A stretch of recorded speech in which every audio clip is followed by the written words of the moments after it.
enterprise AV, you need a solutions provider who handles it all, from signal distribution to intuitive room control. Meet Atlona, your strategic AV partner, combining cutting-edge signal distribution, control, and collaboration tools under one banner. We create the solutions that power your success.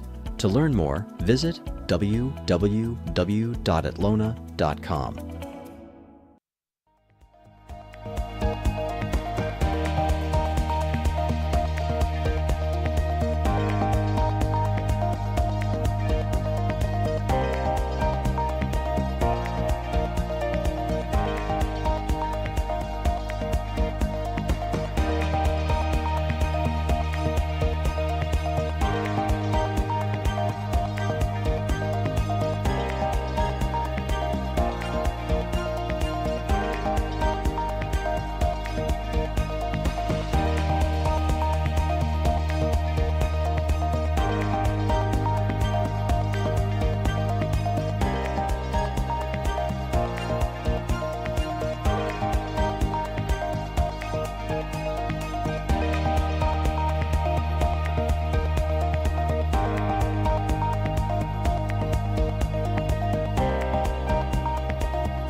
Broadfield Distributing is a value-added distributor of live production, streaming, video editing, and storage products.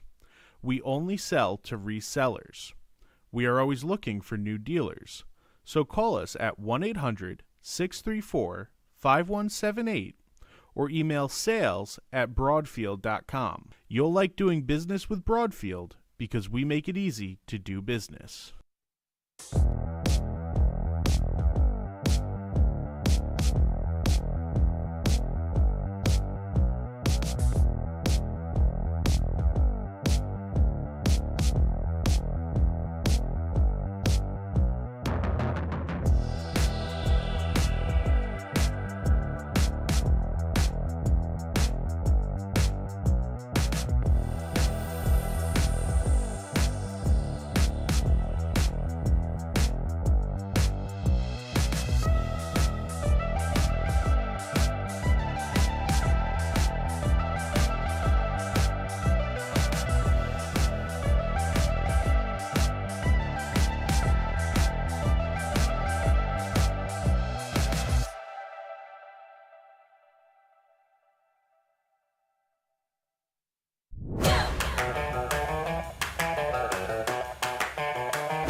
Hi everyone, my name is James Tian, CEO of ICANN, and I'm excited to welcome you to InfoComm 2025 in Orlando. Our booth this year is 7760, and there we will be showcasing the latest in broadcast technology, and most importantly, the convergence of our broadcast technology into the AV world and the AV workflow. What that means is that we will be showcasing our entire line of power over Ethernet lighting. A single RJ45 cable is simultaneously powering and controlling a suite of lights designed for broadcast excellence. Next, we will be showcasing a brand new product called the Studio Rover. It is an all-in-one mobile broadcast solution. In close partnership with Bigfoot Mobile, we will be showcasing this product, which essentially is a mobile AV cart, and mounted on top is a motorized pedestal and a teleprompter system with PoE lighting. So imagine an all-in-one studio in a box. And last but not least, we are showcasing a suite of NDI-enabled monitors and teleprompter systems. At ICANN, we are forward-thinking and leading the convergence of broadcast into the AV world. What that means is the deployment of power over Ethernet technology, NDI, as well as automation through our partnership with QSYS.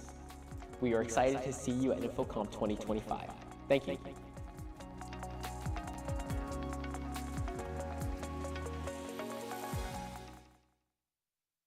Most of us expect life to run smoothly, but we don't stop to think about what it takes to make that happen. Most of us don't have to. We forget about the people up and moving before our alarms go off. The people behind the innovation and logistics, the creativity and the know-how. The people who connect rural communities with essential services, who work tirelessly to build, connect, power, and protect our lives. But the world isn't always predictable, and unexpected challenges demand creative solutions. We rely on those willing to brave intense environments and gather the resources that fuel our daily lives. We don't have to wonder about the ins and outs of life, because that is what Wesco does. We provide innovative supply chain solutions every hour, every day, all around the globe. Our people roll up their sleeves and help create a world you can depend on. Focusing on the details, the challenges, and the unexpected, so that you can live life uninterrupted. Wesco. Ingenuity delivered.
what your standard Zoom or Teams remote coaching session looks like, where you are just stuck in a corner. It's time to transform your remote meeting with Reactive Pitch and take your coaching sessions to the next level. Reactive Pitch makes you part of the presentation and helps you stand out. With Reactive Pitch, you can present one file at a time, combining you, your brand, and your content into a perfectly balanced view. Change perspectives anytime and own the spotlight. Don't just show the content. With Reactive Pitch, you can ink, highlight, and interact with your content, creating an engaging remote coaching experience and help your audience focused. And guess what? You can even showcase mobile devices to demo an app and present content straight from your phone. Record any message and share it by email or social media. Best thing is you don't have to change anything. Reactive Pitch works with your existing video conferencing platform. Just click Screen Share and pick Reactive Pitch instead of the content file. That's it. Get started today with our 30-day free trial. See how easy it is to make your remote coaching come alive with just a few clicks.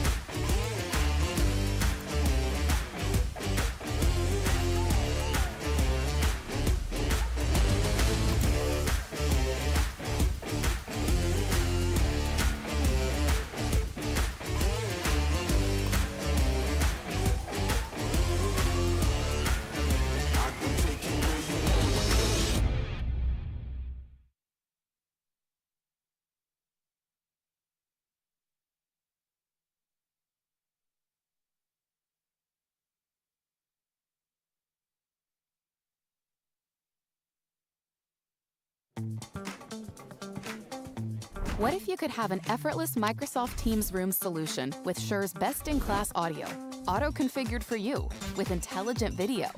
Now you can with IntelliMix Room Kits from Shure. Ready to deploy, easy to use. For richer collaboration, powered by high-performance audio and enterprise-level security and management for small to large meeting spaces. Now let's get your whole team together.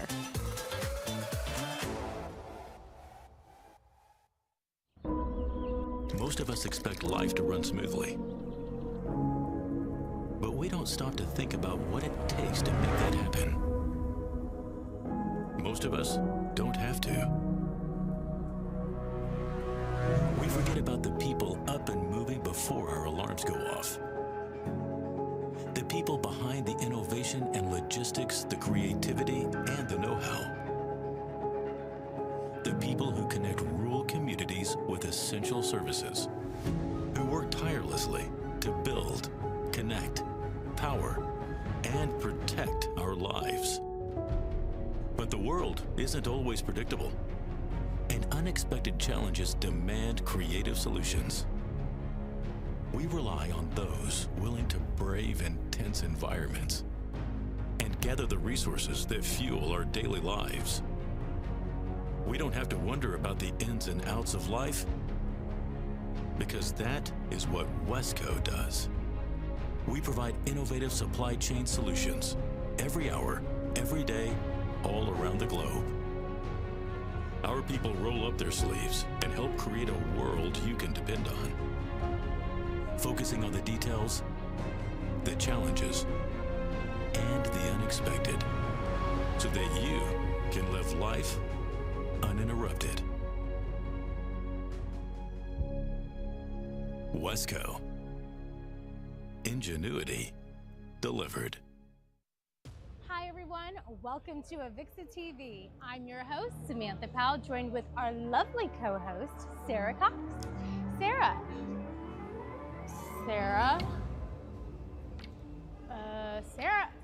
Hey, has anybody seen Sarah? Sarah? Sarah! I love that. Hey Sarah, where are you? We're filming. Hey, yeah, no, I'm definitely here. I think I'm here. I'm just trying to No, I'm trying to get into the main area, Okay, well, this is a huge show. like the main hall atrium. All right, I'll find you. Okay, well, I just left the AVIXA TV studio and oh my goodness. Okay, well, let's just meet at AVIXA Exchange Live, okay? Hey, so I've just come outside, and I think I'm in Vegas. Wait, hold on. You're in Vegas? Woo! Ah! Hey, girl, you good? You're here? Yeah. Okay, come on, let's get on with the show. Wait, I thought you were somewhere else, and I was gonna have to do the stream all by myself. You were here all along? Yeah, I'm here. Let's do this. Hey, welcome to AVIXA TV.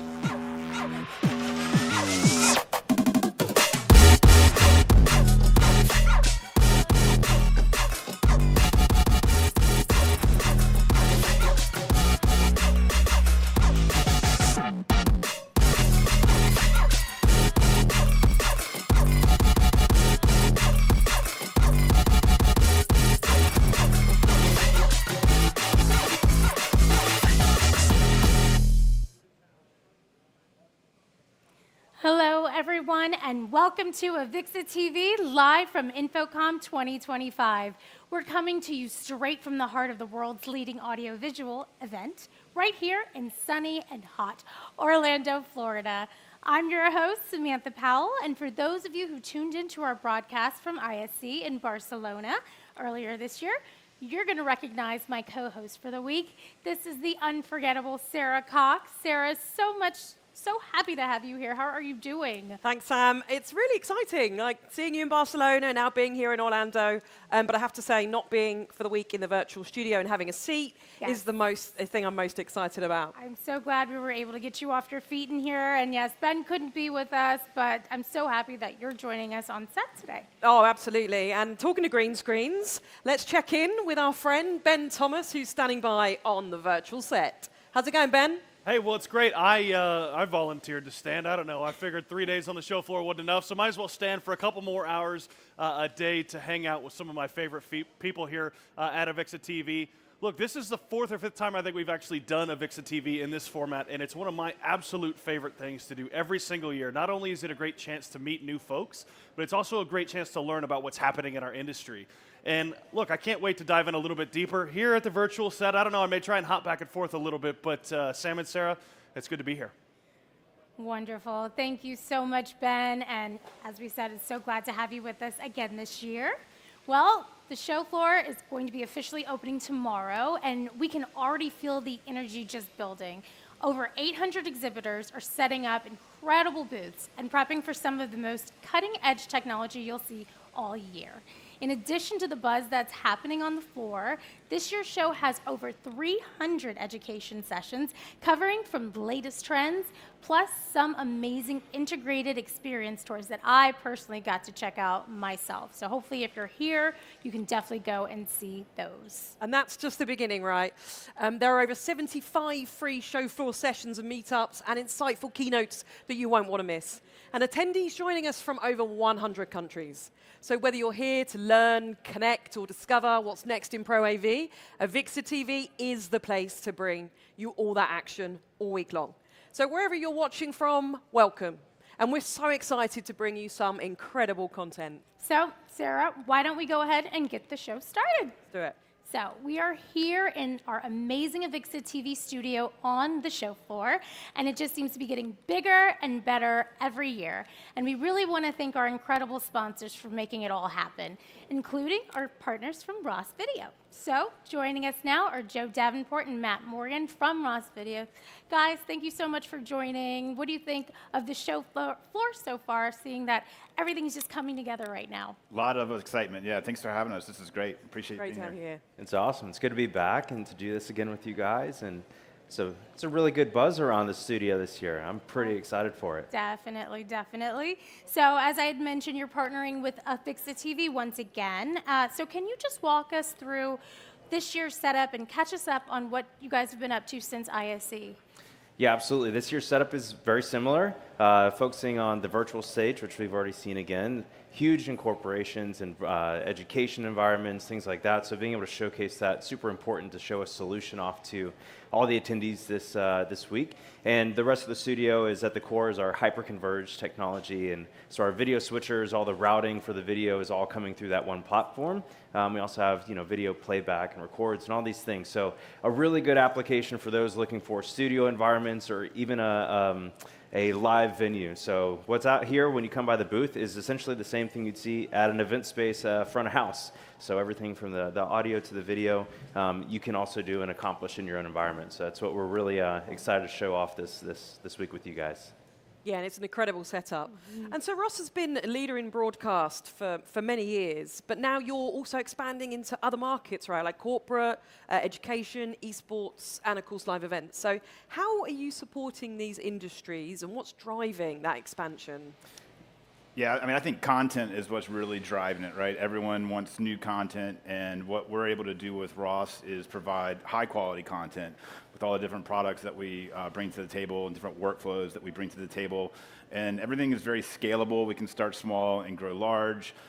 We can define things via software, providing customers the ability to change their applications and cater their productions based on, what they need, not the tools that they have at their disposal. We try to make it very flexible to them. And speaking of flexibility, we're hearing a lot about hyperconvergence, and you were talking a little bit about that. Can you just go over what that is and your solutions there, and how they're helping to streamline complex production environments? I know there's so many pieces to it, but yeah, if you could just share a little bit about that, and how are your customers benefiting from hyperconvergence? Yeah, I like to refer to hyperconvergence with this little smartphone that we all have in our hands, right? Prior to having one of these, you had multiple different individual things to perform a task, a landline phone, a calculator, all the different things, a camera, like all the different things. And your phone now provides all of that. Well, we do a similar thing with hyperconverge. We're taking individual functionality and putting it all into the same platform, and again, allowing the customer to tailor their productions in a scalable way. Defining it with software, and just adding different types of signal flows. So it's become a really a media platform, a processing engine, if you will. And so that's just allowing people to make the production be what they need it to be, and not have to change the production around the tool set, right? So I think that's what hyperconverged brings to the table. So how has the hyperconverged platform kind of evolved over time, and what were the key customer feedbacks that really helped that change? Yeah, so we've always been able to do a lot of base functionality of sending video signals around, mixing and matching different types of media transports. But over the years, we've done a lot of different things. We've added more transport types. We've put switcher functionality into this. We've added the ability to embed and de-embed audio across both Maddie and now Dante. We've added NDI, and there's just a whole host of other things that are coming.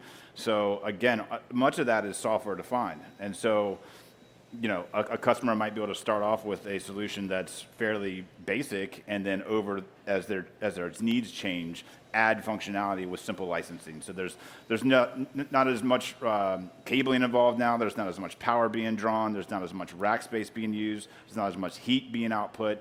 So they're just getting so much functionality and reducing their overall footprint at the same time. Great, and you had mentioned, there's so many different transport types. So looking ahead to the future, what is the vision for hyperconvergence, particularly in terms of those transport agnostic approaches and the addition of NDI, as you had mentioned, and other features? Yeah, we certainly have our eye on the market as to what they want, and so that's one of the reasons why we're here, is to listen to the customers, see what's the most important to them. But as it stands today, we're already doing baseband SDI, 2110, NDI, HDMI, DisplayPort, MADI, fiber. The list goes on, and we will continue to support more and more transport types as time comes and as those needs arise. So yeah, that's really what I'm here to do, is listen to the customers and make sure that we're providing exactly what they need. And there's definitely a lot of them here, so. Let's talk about one of my favorite products, dashboards. So your control solution that's being used from everything from events to corporate messaging, what makes it so adaptable? Yeah, Dashboard's a free resource, an open resource that anyone can download and you can start working with. It's basically it's a way that you can easily adapt to the scenario that you're working in. So if you're doing live production and you want to trigger different shots, different ways to control a studio or an event space, or trigger a lower third that pops up, you know, different things that you want to do to allow your production to be more streamlined, Dashboard's able to be that conduit to do that.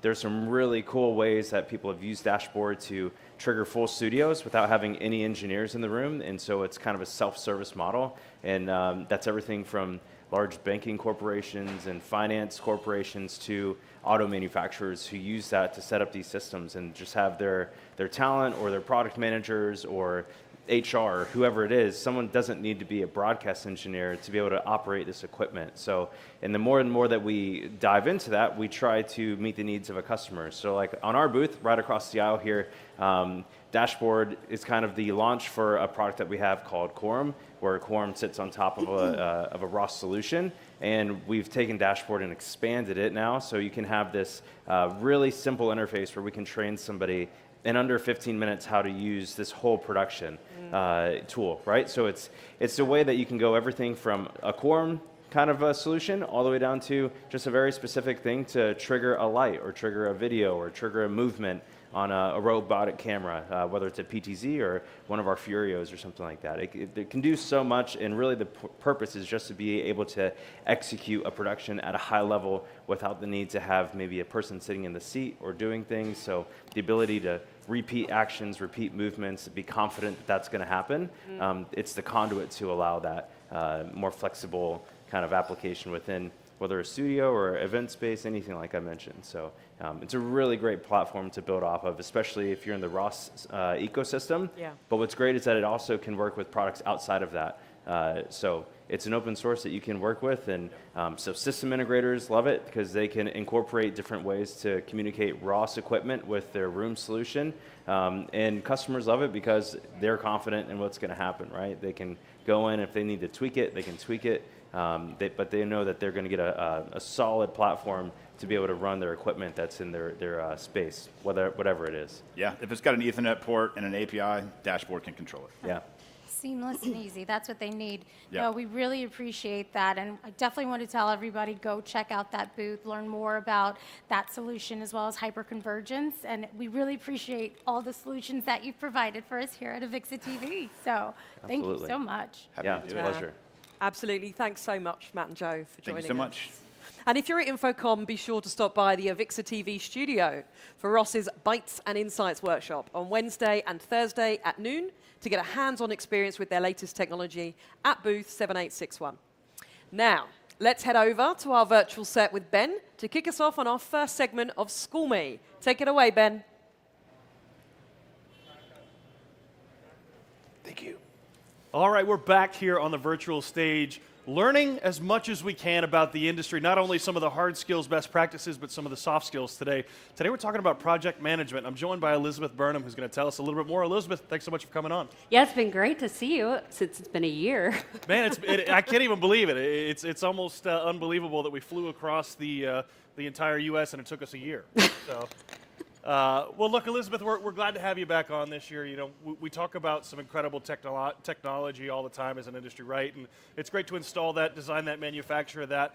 But one of the challenges that we face a lot of times, especially our integrator community, is how can we build upon those technologies, right? And one of the ways to do that is through effective project management skills, right? Serving our end users, our installers the best way that we can.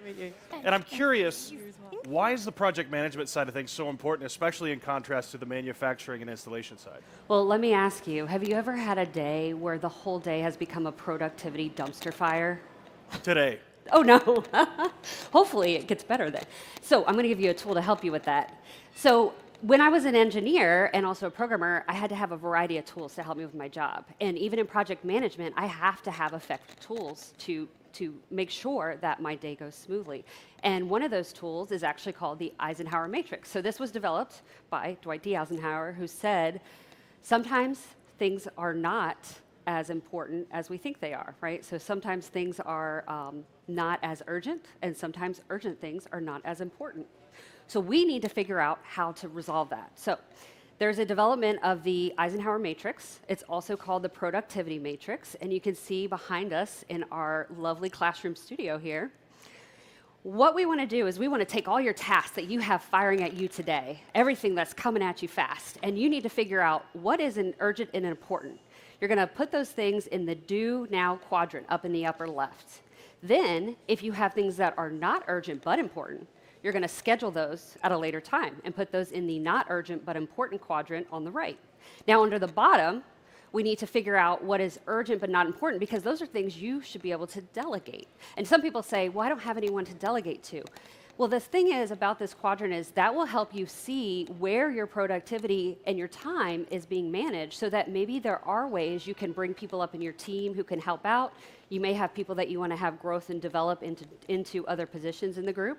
And then the last quadrant is not urgent, not important, delete. Like, do not check your email 60 times today. You don't need to. Look, Elizabeth, that framework is incredibly impactful for a lot of folks in the industry, especially those maybe who are kind of getting in and trying to learn project management. One of the biggest challenges from a project management standpoint is actually establishing when a project is finished and completed, right? You will talk to every integrator and say, hey, we've got support, project's never done, right? We get it. But at the end of the day, you're rolling trucks back to your warehouses. How can you use that to help establish a done point or a complete point? That's a great point. So with that matrix, one thing is we're going to have to go back and look at our project requirements to figure out what is considered done. But if there's something that comes up at last minute, we can then use that matrix to file in, is it important and urgent, or is it urgent but not necessarily important because it doesn't fall within our requirements that the client is asking of us. And then we can really prioritize what is within our control and what are things that are starting to creep outside of what we should be doing in that project. Absolutely. Well, last question over here on the virtual stage. Elizabeth, what are some of the things typically that you see fall through the cracks from a project management standpoint? Is it the procurement side, maybe more at the end of the line? Where are some of those cracks? I think the biggest risk, just gave it away, dang it. So I think the biggest thing, and sometimes in our industry, is focusing on pre-calculating risk, right? We tend to be more reactive than proactive. And in the project management world, there's a lot of techniques to analyze risk and try to get ahead of some of those things you're going to be concerned about in the future. And if we have things in place so that we know when that risk comes up, we have ways and techniques to mitigate it or to resolve it. Well, fantastic. Elizabeth, thank you so much for coming back this year, flying all the way across the country to come hang out with us again. Thank you so much for having me. Well, absolutely. Look, if you're a basketball fan like me, you're going to love this next segment. Up next, AVIXA's production team got the opportunity to visit ASB Glass Floor here in Orlando. Check out how they combine LED technology with durable glass flooring to transform sports and event spaces into dynamic, interchangeable digital displays. Check it out. While sports like basketball are traditionally played on the hardwood, LED technology is now changing the game. And on a recent visit to ASB Glass Floor in Orlando, we took a tour of the new court that's enhancing the game for players, coaches, and fans. So this is the ASB Glass Floor Athletes Lab. Currently, we are in partnership with the NBA, and all of the NBA teams that have played the Orlando Magic are coming through here to practice on the court. And when they first come to the facility, they're kind of hesitant. They're like, this can't be real. But when they get onto the court and then they feel the sounds of the squeaks that they're used to hearing on the hardwood, and they start bouncing the ball and it sounds the same way, and the ball comes back at the same pace as they're used to on the hardwood floor, they start getting used to it. The fun thing about being in the ASB Glass Floor Lab is that we keep innovating all the time. So we are developing new tools and applications to use on our iPad that coaches can use for player drills. We've partnered with Shot Tracker. Shot Tracker is a company that is used largely in the collegiate space. They are using these sensors that would live in the jersey, on the top of the jersey on the player, and it measures where the player is going on the court during games and in practice. You add that with the ball, there's a sensor in this basketball, so it can measure where the player is taking the shots, which shots went into the hoop or did not. And the coaches are now able to work with the player on where they need to make more shots from. We are working with them to integrate their visuals onto the court and develop new drills for player development. The court is highly customizable thanks to a visionary tool called Glass Court OS that acts as a central hub. So this is ASP Glass Court OS technology. This is the power behind ASP Glass Floor. On this iPad, I can change court designs, I can do coaching drills, I can pull up different content as a marketer or a sponsor. Everything runs through the iPad.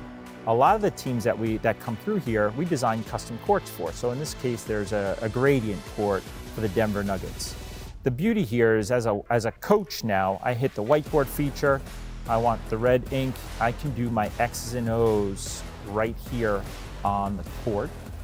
And this instantaneously appears on ASP Glass Floor. So as a coach, I can coach my players now from the sideline, tell them the different plays that I want them to run, and it automatically appears on the court, which gives the coach a better ability to communicate the different drills that they want to run. So one cool feature that we like to show off on Glass Court is the editor feature. So we have the Chicago Bulls court here as an example. I can make the background anything we want. So let's just start with a black background, and then I click over here, I can make the lines any color we want. Let's just go with the red lines. Once I go over to here, I've got every sponsor, also every logo that's available in the NBA, and we can preload this with any logos and sponsors, of course. But as the United Center, now we're on a dark court. If I want to move the logos from one side to the other, and I want to make these white instead of blue because they're going to appear better on the court, there you go. It's a quick and easy. I click save, and the court is ready to go. I hit save, I hit go live on the court. This court automatically appears on ASP Glass Floor. Wow. Ben, I have to say, I think you got a virtual studio upgrade from ISE. I would agree. The lighting's great, and look, I mean, I've got a lot more room for activities, I guess. You have. You have. So how are you doing? I know from my own experience in the virtual studio, after a day on your feet, how are you getting on? Look, I'm having a good time. I literally had to build a standing desk specifically for this. I'm not kidding. I got a standing desk 6 months ago. I said, you know what, at InfoComm, I'm going to stand for no less than 10 hours a day. I got to train my body. In training for this? So that is as athletic, apparently, as I get these days. That is a very good pro tip. So I'm going to go and have a little look around a couple of the booths. Newborn? Yeah, I might jump around the studio and have a little bit of fun while we're at it. Okay, great. Okay, Sam, I'll be back in a minute. All right. Let me know what you see out there.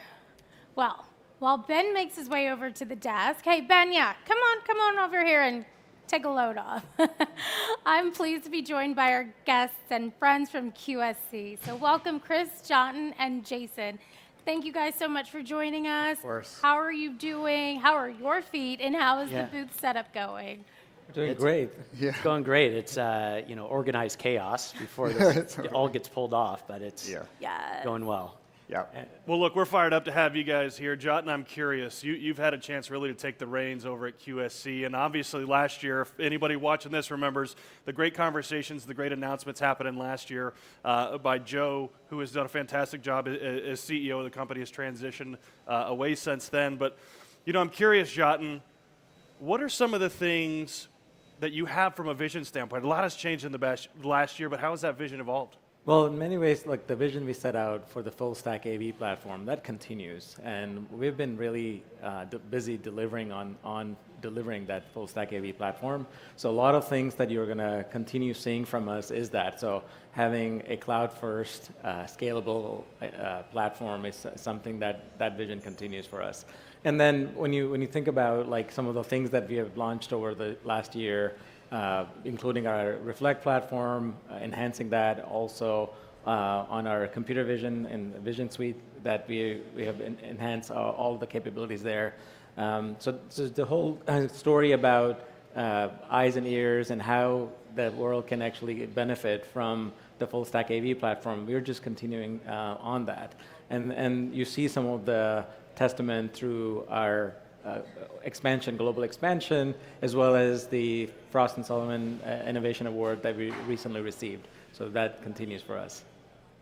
And I wanted to touch on, the state of the workplace right now, right? A lot of people are going back, but hybrid work is still here. And, since post-pandemic, things are continuing to evolve. So what challenges are organizations facing in terms of optimizing their space, as well as, improving employee effectiveness? Yeah, I think, coming a couple years out of the pandemic where everything just got very different. People were doing hybrid work, remote work. Then we've seen a lot of return to office mandates. Some people have decided to stay hybrid. Some people are fully remote. Nobody really knows what's going on, right? But everybody wants to know what's going on. And so I think the real big change now is that organizations are tired of guessing. They want to know, how is your workplace performing? Are people showing up? Are people engaged? Are they being the most productive? There is a lot of opinions out there, but a lot of the customers that we talk to want to just know. And this is really difficult because all these different buildings, every building is a prototype of one. It was created a very different way. But then we have these great, amazing IT tools like Teams and Zoom and Google Meet that are ubiquitously deployed like IT everywhere and that are the same. And marrying up these unique spaces with something that is consistent everywhere is really difficult. And so really thinking about this in the AV industry and what we're trying to do with the full stack concept and platform is trying to break down those silos and collect all that data to get the businesses what they want. And that is that information on how their space is performing. Jason, a lot of different stakeholders have to be brought in for that conversation, right? You've got AV, you've got IT, you've got facilities management, security. You've got all these different folks that have to have a conversation. And it's been difficult historically for those folks to collaborate and share data. What are some of the best practices and things that you're seeing in the industry, especially that AV is driving forward to help really bridge that gap between those stakeholders? Yeah, I mean, I'm sure you probably missed like 5 other stakeholders who are upset right now that you didn't mention them. I'm sure we're going to get a nasty, HR is going to send a nasty email because we forgot something in that meeting. Those are big, massive meetings to bring together. So, I mean, the very basic advice of bringing everybody to the table stands. But this is where I would think that we can kind of challenge ourselves as the AV industry.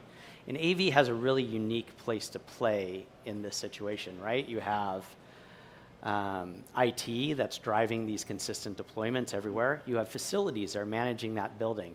But then you also have the human element that HR is trying to drive better employee and customer experience.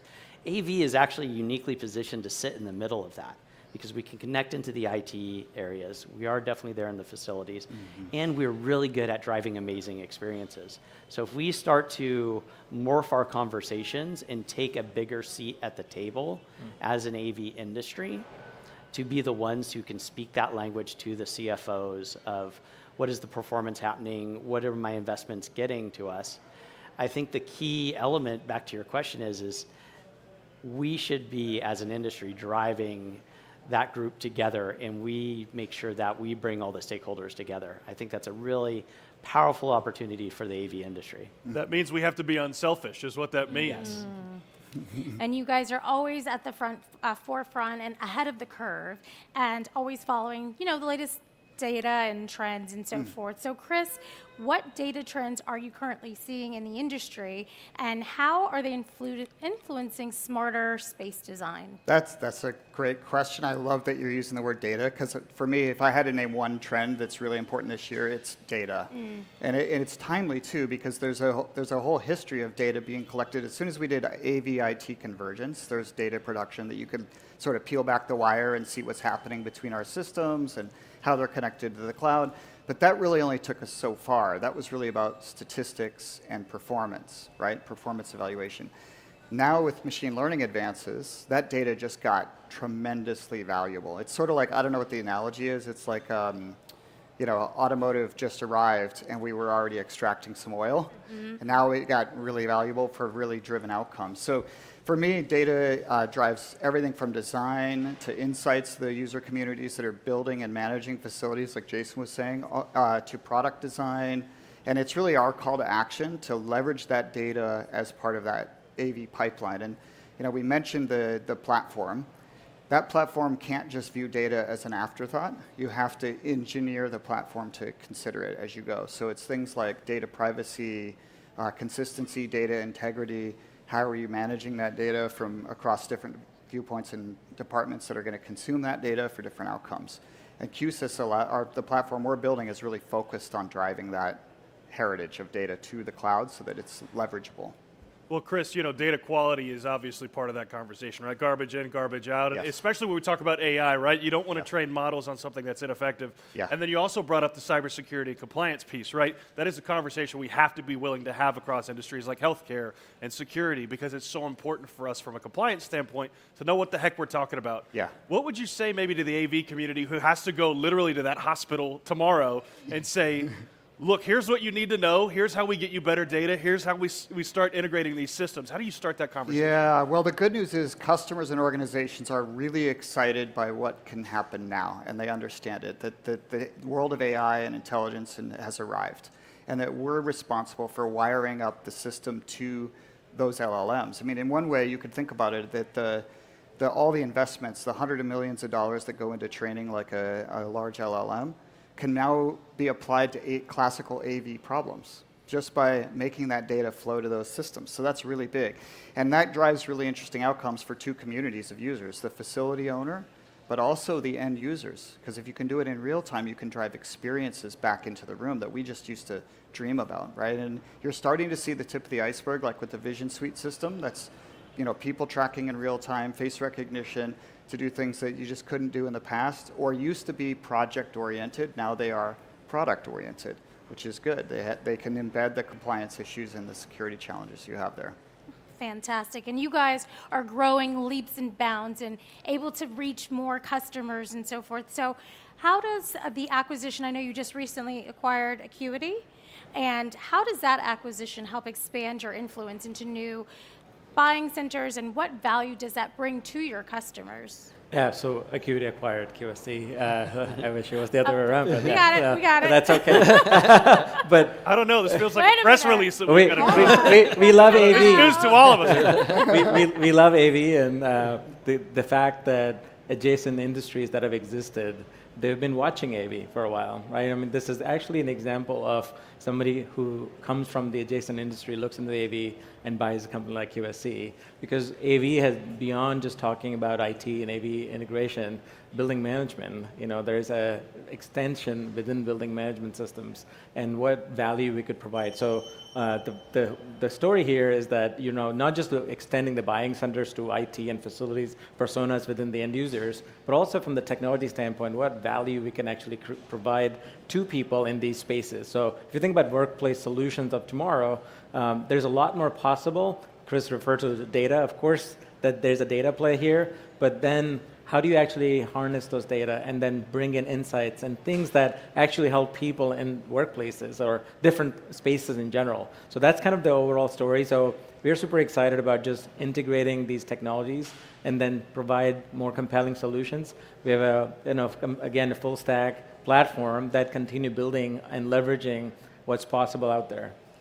John, I've got one more question Yes. for you that I want to ask right here. I was on this very show floor 4 months ago at a show called AHR, which is a commercial HVAC show, full of facilities managers, people complaining about, look, my systems don't work, they don't talk, my ESG and compliance requirements are through the roof, and I don't know how to manage all this different stuff.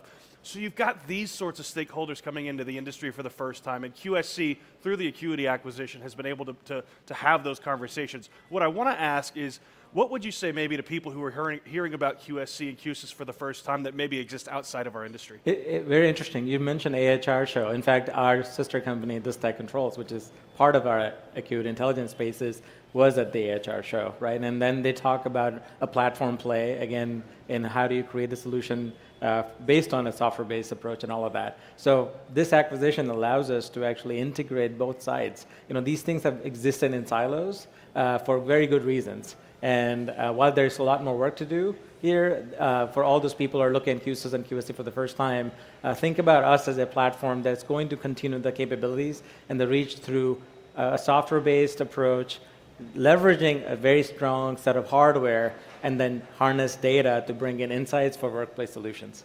Well, look, that's the exact conversation that our industry needs to continue to have. And gentlemen, I appreciate you coming on. Huge plug for QSC, QSYS. You guys are doing some incredible work. Sam, I think maybe my time at the booth, I've blown up 2 interviews now. I don't know. Maybe it's time. I don't know. Sarah's probably coming back through the door over here any moment. I do see her. She's heading back this way, but I'm glad you're able to kick your feet up a little bit. It was good to have you back at the desk. I forgot how tall, incredibly tall you are. It's all in the torso.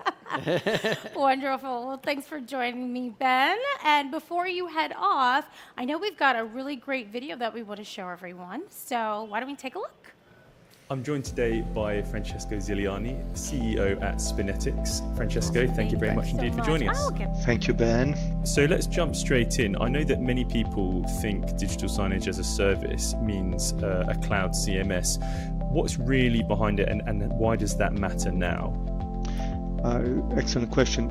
Spinetics DSaaS, I think, goes beyond just a cloud CMS. We provide a comprehensive and integrated solution that is including hardware, the operating system running on the hardware, the software, and the cloud services. And all together, all these elements of our offer are designed to simplify and to enhance the digital signage deployment and the digital signage management. This approach matters today more than ever because it really tries to address critical needs of our customers, system integrators, installers, resellers.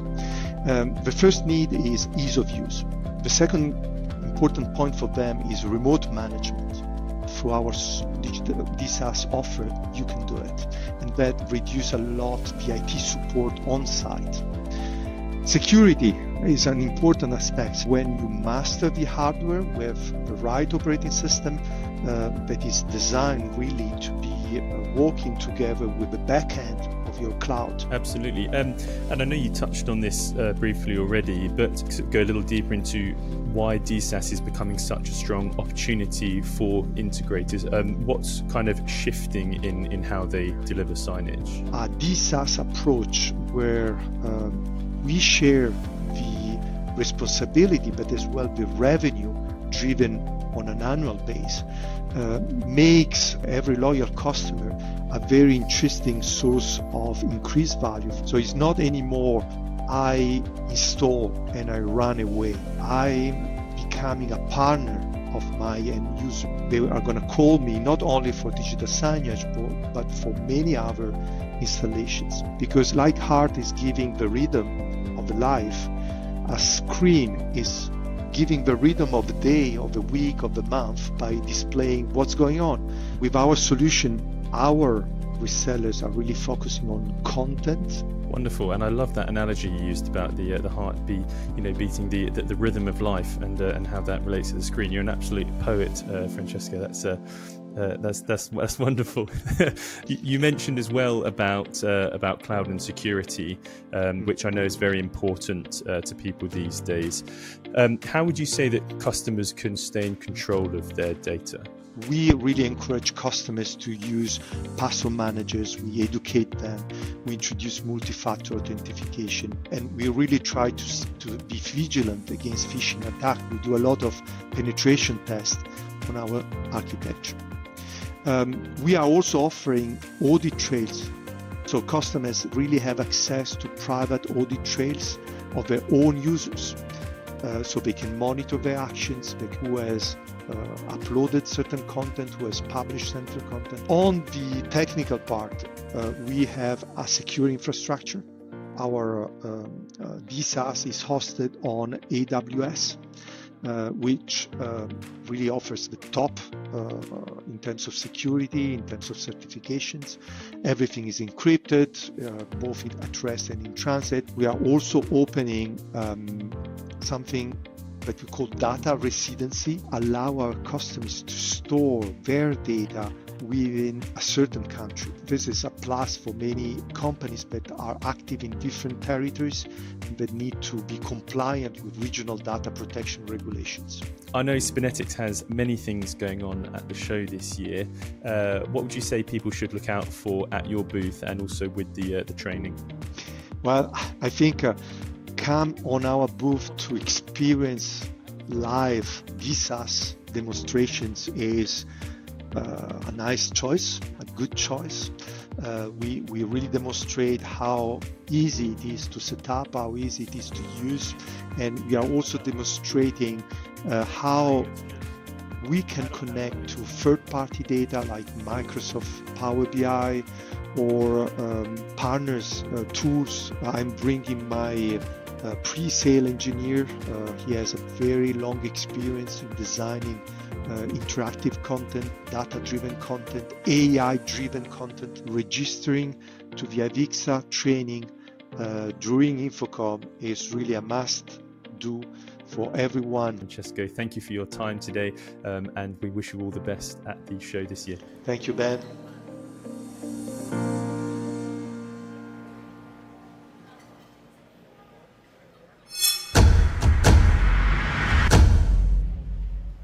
All right, we've made our way back over here to the virtual stage in our lecture hall. So one of the things that our industry may need to continue to learn about is the world of power. We aren't all master electricians, and as power draw and demands continue to go up, it's important for us to have conversations and learn about some new technologies and capabilities that we have access to. So to have that conversation, I brought on my friend Luke Ghetto. Luke, thanks so much for coming on the show. Thank you very much for having me. Excited to be here. Luke, I've got to ask, so we're going to talk a little bit about digital electricity today, and one of the things that I think people may have a question about when they hear the word digital electricity, if they know what it means, is, okay, I know AC, I know PoE, what the heck is digital electricity, and how can we sort of break it down? Sure. So, in this amazing studio, you got a lot of cool connected devices, right? And PoE is a great technology. It combines power and data in a single cable, allowing you to power things remotely. But a lot of these devices can't be powered by PoE. They require too much power. They require AC power, right? AC power is dangerous. That's why we have a National Electrical Code. So, Class 4 fault managed power, is digital electricity is our version of it, and we're introducing this to the market. So essentially, you could deliver the power you need at all your devices with low voltage wiring practices. So the AV integrators can take control of their power, delivering power out to all these devices. So as I mentioned, AC, high power and dangerous, PoE, low power and safe. It's kind of the best of both worlds. Well, look, as you're even talking about this, I'm thinking about use cases even out in the field, being able to put things in places where they can move pretty frequently instead of having to drill and put a wall wart out there every single time. What are some of the applications that you've seen in the world of AV where folks are really leveraging this technology? Sure. Well, lighting and connectivity for sure, wireless, 5G, things like that. But essentially, anything electronic in a building, maybe it's not being powered directly by fault managed power, but a PoE switch could be powered by that, and then the end devices are then powered by the switch. So you want to get those switches out to the edge, closest to devices that you can, and that's where the technology comes in, is high power loads. Using a very simple, couple pair conductors, 4 pairs conductors, you can get 4,000 watts at 1,000 feet with the same data runs you have today in the same pathways. Well, Luke, a lot of people are familiar and comfortable with PoE and AC. The challenge naturally is, okay, how do we teach and educate and allow the market to grow and adapt these technologies? What would you say maybe to some folks who have that legacy mindset of, I don't even want to touch this, I don't want to look at it, I'm comfortable with what I have? Sure. So, if you've got an AC outlet on the wall, go use it. If you've got something that can be powered by PoE, that's great, go use it. But if you need to drive high power, for perhaps powering that PoE switch, power amplifiers, high power speakers, digital signage, those things need power and they need data. And the benefit is you can combine those into a single cable run pulled by a single contractor to get power and data where and when you need it. Yeah. Well, Luke, last question here before we wrap. I want to ask a little bit about sort of future-proofing, right? That's one of the buzzwords that happens every year at the industry is, how do I future-proof my systems? How do I future-proof my building? This actually might be a technology. How does this help actually future-proof some of those systems going long-term? So some of the benefits are that, the pieces of this technology that are at either ends, transmitter and receiver, they can be upgraded over time. The wiring that goes through your building can be revisioned for those upgrades. Kind of like dark fiber, we like to call it dark copper.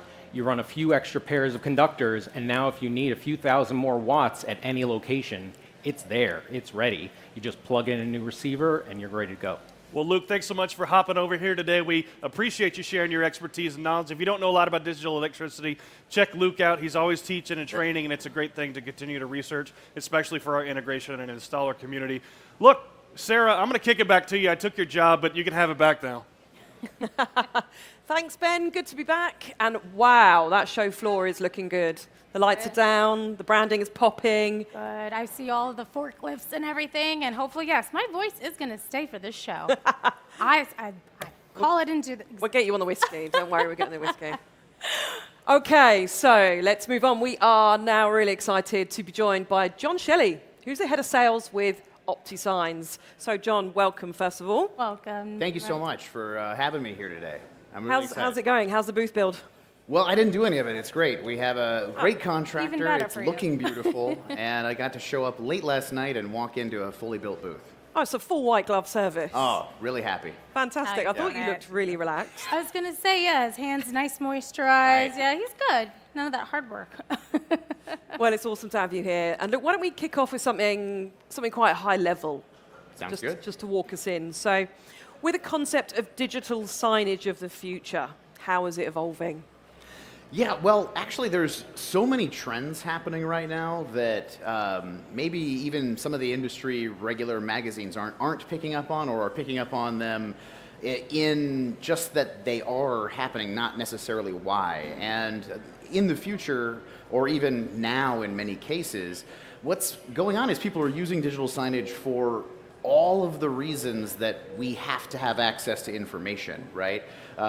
We keep the internet in our phones for a reason, and when it gets down to it, businesses of every type, whether they are office and operationally based or consumer based, want to be providing the right information at the right time to the right person.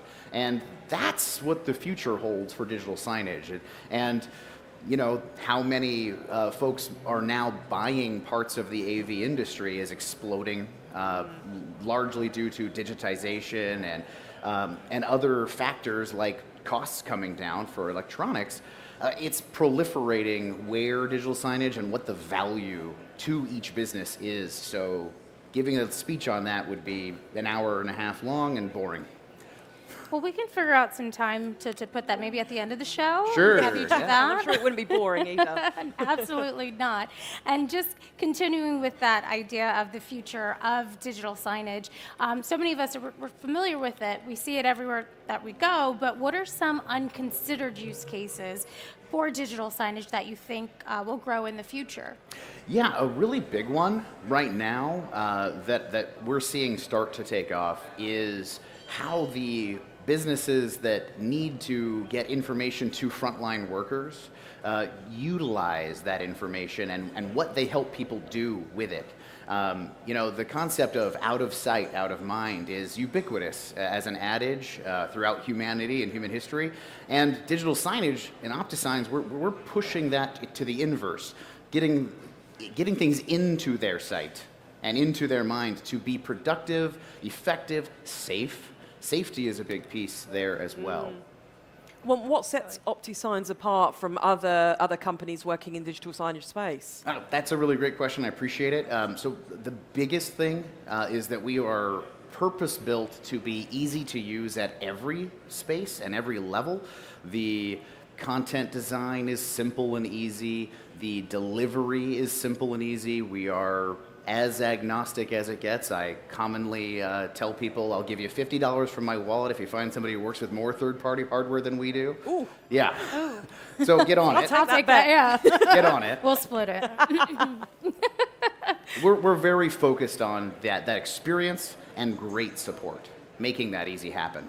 And I think everybody is looking for that, and especially in these uncertain times. And I know you won't be able to walk the show floor without hearing people talk about tariffs and the uncertainty of this moment. So how is OptiSigns preparing for economic uncertainty and potential tariff changes?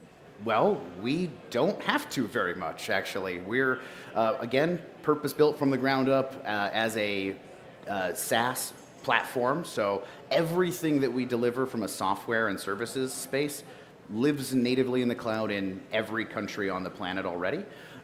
We work with every type of hardware, basically, as I claim, and we build our own hardware to be as cheap as possible, to be easy to put in the right hands of everybody who needs it.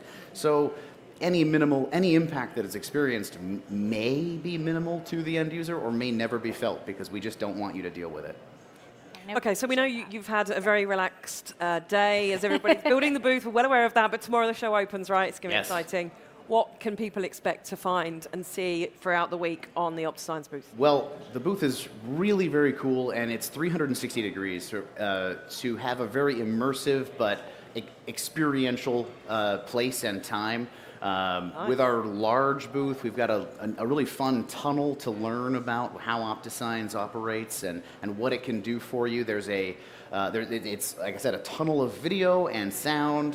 We're highlighting a lot of new functionality, new features, new hardware that we deliver at different points, and how it integrates with the industries that you may be in or support if you're an integrator or what have you. So, come take a tour, walk around it, maybe even see us on stage on Thursday as well to talk more about the future of digital signage and how the booth ties it all together.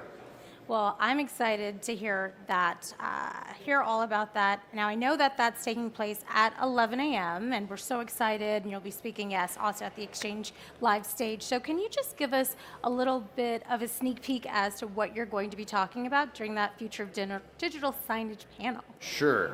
The big focus is to condense that hour and a half or longer boring conversation of all of the values to something that's really going to be exciting, right? We've got a lot of integrators in the audience here at InfoComm and end users alike. So we're going to provide what that value will be to their businesses inside of the future of digital signage, how those new trends and new capabilities will improve and lift the entire industry as a whole. Everything's kind of knitting together, and if we focus on that and have that value in mind to deliver, we will be able to achieve it. And then after I get done speaking and boring everybody, there's going to be a great panel of two great customers of ours. I got to plug them. It's Verkada, the security company, Lazy Boy, and two great partners, USSI Global and Nexmosphere, will all be on stage with one of our product managers and me, basically just asking them questions to have a nice exchange of ideas and how everybody sees it together after I've primed it. Well, you're one of the least boring people we've met, so I'm really excited and can't wait to hear all about it. And I hope everybody goes check out the booth as well as that panel. Yeah. That is fantastic. Yeah, fantastic. Thanks so much, John. I can't wait to come down and experience what you've got going on in that cave. Yeah. Yes. Yeah, super exciting. Okay. What's the countdown? Oh, Right now. wonderful. Well, we really appreciate there it is. I don't know. There's your transition. Sorry about that. My goodness.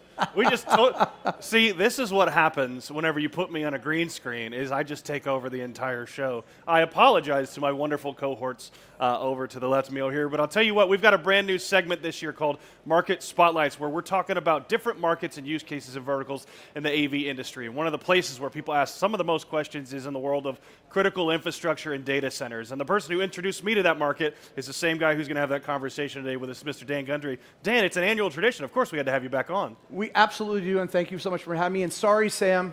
Thank you. Look, Sam's interviewed you probably like 4 or 5 times now, so she knows. This is your MO, right? We're just bombastic people. 100%. Look, Dan, I'm curious. Let's start at a high level, right? Obviously, a lot of folks in here in the AV industry know the AV industry really well. Manufacturers, service providers, integrators, installers, folks like that. We kind of know our lane a little bit, but the ask from some of the top brass is, hey, how do we find new places to serve, new markets, new use cases? One of those is the world of data centers and critical infrastructure. Just give us a high-level overview. What are some of the defining characteristics maybe of that industry specifically? Yeah, so data centers is a really explosive industry across the board. A lot of people don't understand what data centers are, and they don't understand the market per se. Kind of a little bit like control rooms, right? We know control rooms, but we're kind of scared about it a little bit. And they kind of come together in this conversation. So the data center industry represents about $500 billion globally and growing at a rate of over 15% year over year. That's incredible level level of growth. Over 1,000 hyperscale data centers, and then probably another 4,000 other kind of data centers. And to kind of speak to the nerd population out there, according to Back to the Future, it takes 1.21 gigawatts to travel back in time, but the data center industry requires 35 times that for power, and that gets to the heart of the control room opportunity, the mission critical opportunity in control rooms in data centers, because it's not just about the data center itself, but it's about the power that they require for all of that computing. So you have data center adjacent opportunities in power plants primarily. Well, Dan, look, one of the places you talked about where AV's point of entry into a lot of these places is the data center. I mean, sorry, the control room.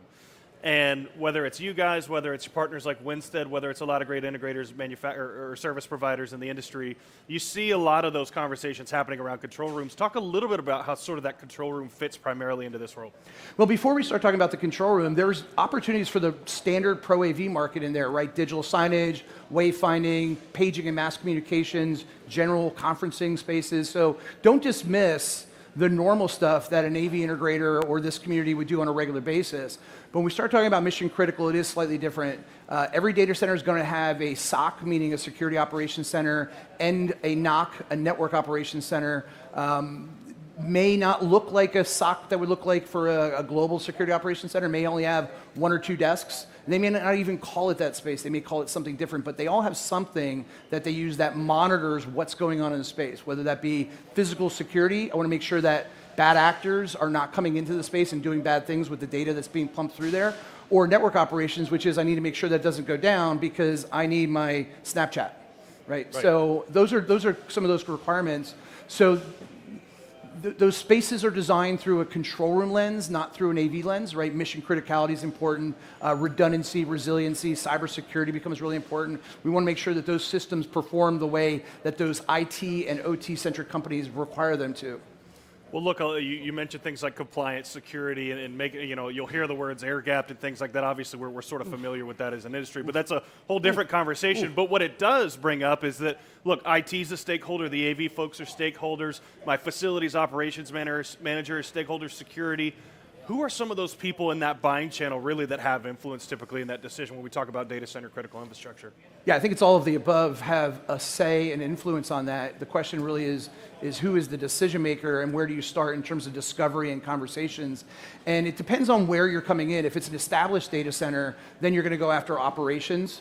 So you're going to talk to, and maybe it's security if it's the security manager, or maybe it's operations if it's going to be a network operations center. If it's greenfield new construction, there are construction management and development firms that are specifically building those out. So seek them out. There are architectural and engineering firms that are specifically designing these spaces. Seek them out in the industry as well. I think those are kind of two of those key points. It's not necessarily one versus the other, but most of the time it's going to be owned within the IT circle, or it's going to be owned if it's a security operations center by the security systems manager or that team. Well, Dan, last question for you here before we wrap.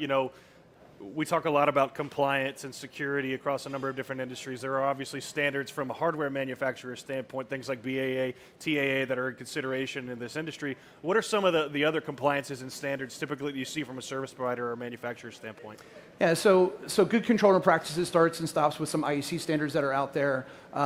Manufacturers and some integrators are going to want to have ISO 27K. That puts the onus on us as manufacturers and select integrators to make sure that we're doing all the things to make sure that we're protecting our end users on the cybersecurity, the product security side.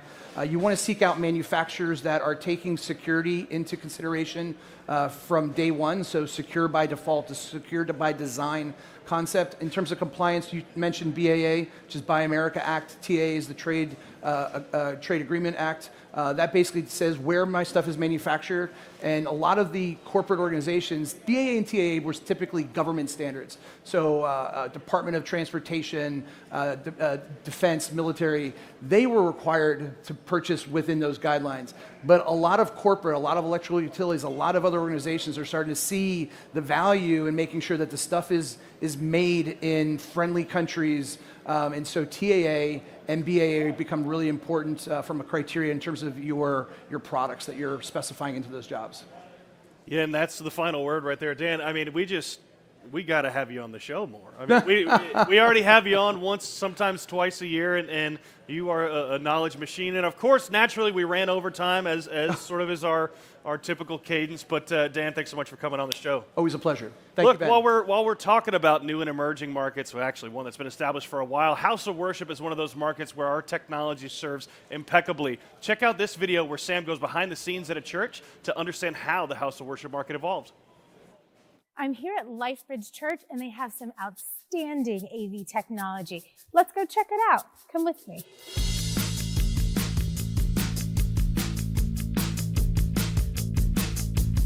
I'm super excited for everybody to come to do this tour. We do a lot with a little here at LifeBridge, and simple is the game. Being so close to a lot of these theme parks, the production level that we try to obtain is close to what a lot of these theme parks do, and that's just kind of normal for a lot of our volunteers and our staff, because that's what they're used to. We have a lot of older gear that we keep up with maintenance and just maintaining gear. We try to believe that we're good stewards with our time and money and how we're maintaining all of our equipment. We do have a lot, but we keep it simple. And so that's the message that we kind of want to get out with this tour, is showing what we can do with what we have and creating good outcomes of that. When you step into the auditorium at LifeBridge Church, one of the first things you'll notice is a glowing LED wall that sets the tone. Behind the scenes, it's a mix of AV technology, teamwork, and heart, run by both staff and volunteers. Here at LifeBridge, we're a good mix of staff and volunteers. We have 6 cameras in our building total that we run live. It's a great opportunity for volunteers to get plugged into and start serving on a camera. So we don't have the highest quality cameras, but something specific we do is like dynamic shots. You let the camera speak for itself per se. So you can move around the camera, add specific movements, which really elevates the live stream here. Our camera 1 and 2 are specifically tripod shots. Camera 3 and 4 are our 2 mirrored wired handhelds on each side of the stage we have, just with different lenses. And then camera 5 is our Steadicam, and then camera 6 is another one of our wireless setups. So all the camera shots that we have, the lighting looks, a lot of that is also very intentional for what's in the room here, but also intentional for what we see on broadcast. Behind me is our current stage design, which when we were putting it together, we wanted something that looked really clean and simple, but yet had a large video wall canvas to be able to use as a backdrop and to use for storytelling. One thing I tend to do a lot when programming lighting is in the softer, slower parts of songs is making sure that it feels very intimate in the room. And then as the song builds and as there's more energy in the song, it'll be a brighter look, but also incorporate lighting in the house to make it feel like one big cohesive environment. If you can't attend the service in person, or if you speak a different language, they've got you covered with live streams and real-time translations powered by AI. This one room right here holds just about 1,000 people, and then we do run overflow or additional seating every Sunday as well. So in total, on a weekend, we're probably pushing about 3,000 people. We stream all of our services on Sunday mornings to social media. A lot of what we do here in the room is also in mind with what we want to see on broadcast or on stream as well. So being here in Central Florida, we try to cater to a lot of attendees that don't speak English. So we do speak English from the stage. However, at one of our gatherings, we do a translation service that we pump the audio into a computer upstairs in our control room, which then takes the live feed and translate it into mostly Portuguese and Spanish. From there, our attendees who do need that translation open up an app on their phone and can listen live and get the transcript live while they're sitting here in the auditorium. There's a great response with having the translation. So there's a lot of culture down here, and we try to cater to everybody.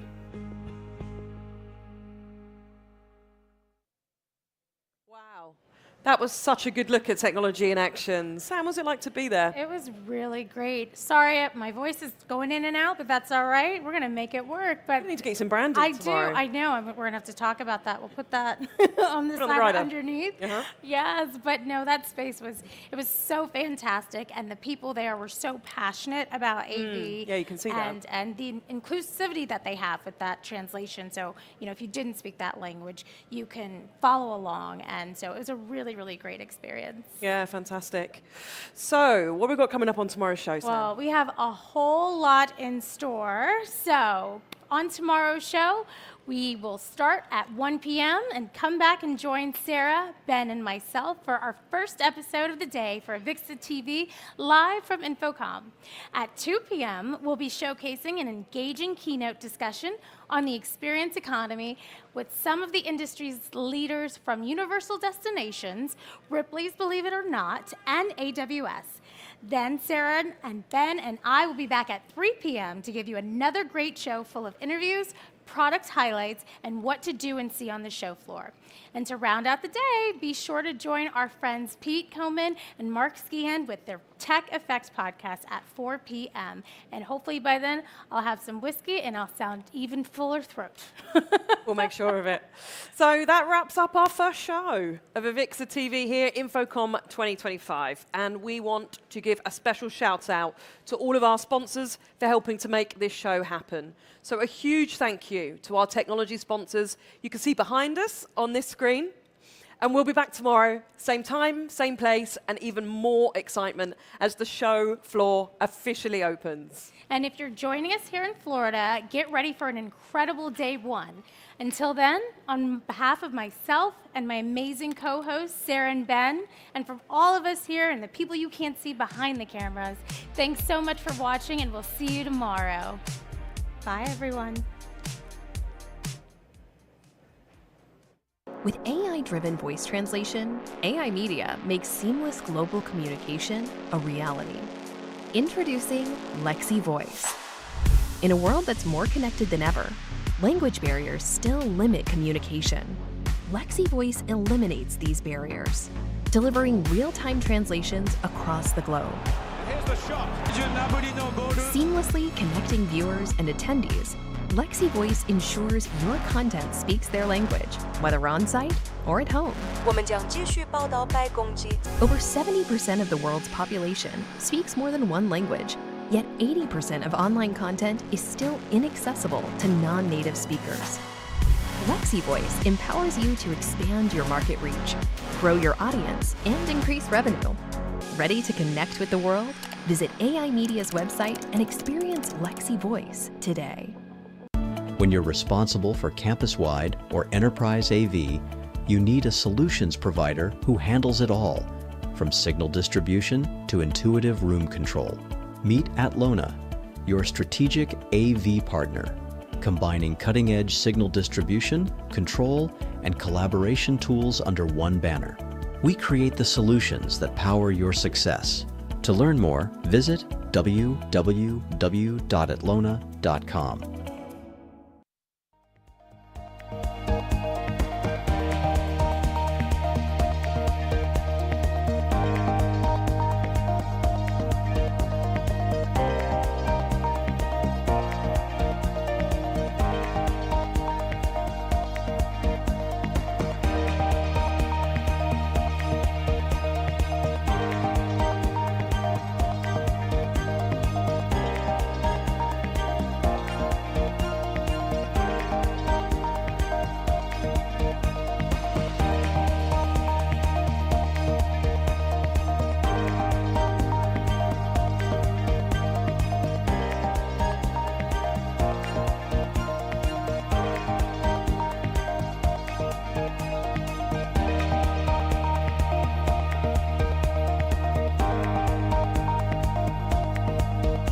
Broadfield Distributing is a value-added distributor of live production, streaming, video editing, and storage products. We only sell to resellers. We are always looking for new dealers, so call us at 1-800-634-5178 or email sales@broadfield.com. You'll like doing business with Broadfield because we make it easy to do business.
Hi everyone, my name is James Tian, CEO of ICANN, and I'm excited to welcome you to InfoComm 2025 in Orlando. Our booth this year is 7760, and there we will be showcasing the latest in broadcast technology, and most importantly, the convergence of our broadcast technology into the AV world and the AV workflow. What that means is that we will be showcasing our entire line of power over Ethernet lighting. A single RJ45 cable is simultaneously powering and controlling a suite of lights designed for broadcast excellence. Next, we will be showcasing a brand new product called the Studio Rover. It is an all-in-one mobile broadcast solution. In close partnership with Bigfoot Mobile, we will be showcasing this product, which essentially is a mobile AV cart, and mounted on top is a motorized pedestal and a teleprompter system with PoE lighting. So imagine an all-in-one studio in a box. And last but not least, we are showcasing a suite of NDI-enabled monitors and teleprompter systems. At ICANN, we are forward-thinking and leading the convergence of broadcasts into the AV world. What that means is the deployment of power over Ethernet technology, NDI, as well as automation through our partnership with QSys. We are excited to see you at InfoComm 2025. Thank you.